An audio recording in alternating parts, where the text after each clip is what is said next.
Today on GBA-Z, we're going to check out the Magic Pockets developed and Dreamcatcher Interactive published game Extreme Ghostbusters Code Ecto-1. Released in 2002, Extreme Ghostbusters Code Ecto-1 is based off of the Extreme Ghostbusters animated TV show that ran for one season in 1997. It's the second animated series, followed by the real Ghostbusters, which ran from 1986 to 1991. The show revolves around four younger members, Eduardo, Kylie, Roland, and Garrett, who are led by Dr. Egon Spangler. Besides this game, the Extreme Ghostbusters series had four other video games developed for it, one for Game Boy Color, one for the PlayStation 1, and two for the PC. Code Ecto-1 takes you through four different stages: the big building, the cemetery, the Broadway Star Theater, and the Botanical Museum. Each has 4 to 5 levels, including racing, platforming, and boss sections. You'll periodically walk past machines with the Ghostbusters logo that act as a checkpoint. Grab the piece of the painting at the end of the level to move on to the next. Every stage begins with a driving section where you have 40 seconds to get to your destination across the city. The A button drives forward and the B button throws the Ecto-1 into reverse. You can steer the car left and right by pressing their respective buttons, but as soon as you let go, the car will automatically straighten itself out. On the trip, you must avoid hitting cars, sideswiping construction markers, and driving onto sidewalks as will slow you down. You can constantly collect clocks that will add 4 seconds to your time. These are a must grab for the later levels to actually make it to where you're going. If you run out of time and fail to get there, it's an immediate game over. Since Roland and Garrett have been captured, you play as Eduardo and Kylie. Both characters operate differently and can be swapped between by pressing L, but they do share the same health meter. Kylie moves faster, has a weaker spurt shot, shoots in a 180-degree arc, can double jump, can shoot while jumping, and has a ghost trap for her special ability. Eduardo moves slower, has a stronger constant shot, shoots in a 270-degree arc, can only single jump, can't shoot while jumping, and has a ghost bomb for his special ability. Although one character will fit your playstyle more than the other, it will take both to get you through the game. Shooting will automatically plant your character in place. Holding the up button will bring your shot up gradually until you're shooting 90 degrees directly upwards. Holding the button in the opposite direction of where you're facing will bring your shot up and around until you're shooting in said direction. Eduardo can also shoot down in front of and behind him. Whenever you stop shooting, the aim is automatically reset to directly in front of you. There is a little bit of a learning curve to get the whole mechanic to work smoothly. Kylie and Eduardo can jump onto, off of, and up ladders, which makes the game feel much more fluid. They will also automatically grab ledges and pull themselves up. You will need to get very comfortable with the controls because the game gets hectic as the difficulty of the levels increase. The biggest reason to use Kylie is for her double jump ability. It'll allow you to collect pickups and reach level areas that Eduardo simply can't. Her double jump will take some getting used to as it's more of a dynamic ability than it is a static one. Just do it a few times to figure out exactly how to get the highest possible jump. The biggest reason to use Eduardo is because of his constant shot. It's much easier to aim and control than Kylie's, and because it can shoot down, it also provides a way to look and see what's below you.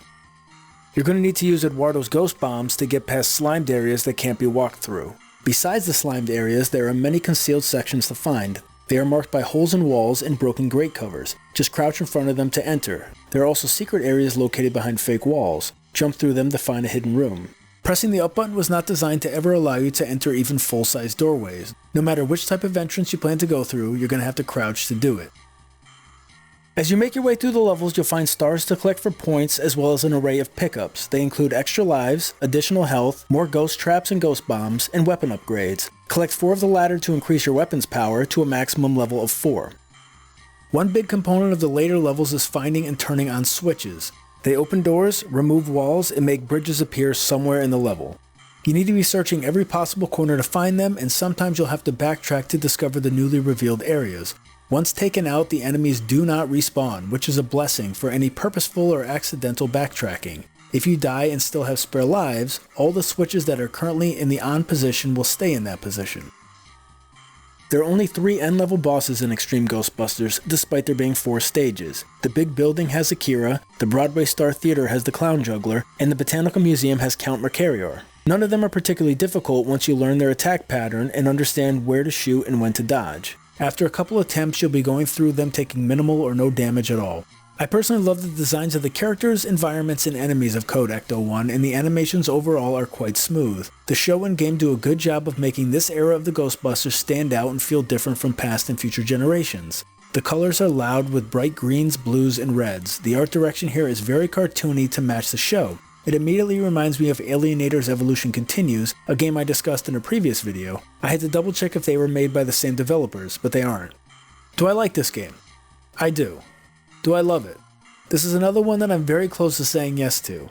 That isn't something that I would have initially said, but after playing through the game a few times, you get better at it and it begins to grow on you. There are always a few things that can be changed to make a good game even better.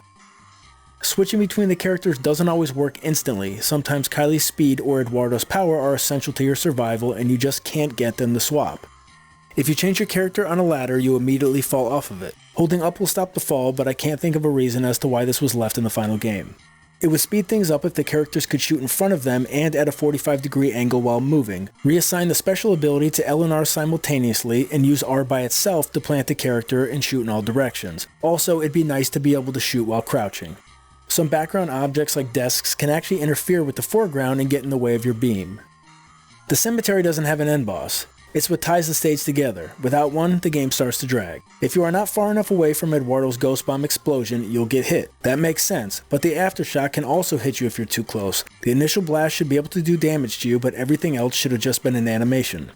Extreme Ghostbusters Code Ecto-1 is overall enjoyable to play. The name of the game here is moving slow and taking your time because there are ghosts and environmental hazards hiding all over the place, including just off screen. Get familiar with the controls and know when to switch between characters. When all said and done, driving to, exploring, and taking out the final boss of the stage makes it feel like a pretty authentic ghost-busting experience. So those are my thoughts on Extreme Ghostbusters Code Ecto-1. What are yours? What GBA game do you want to see reviewed? Next episode is about the Game Boy Advance F-Zero series. Stay nerdy.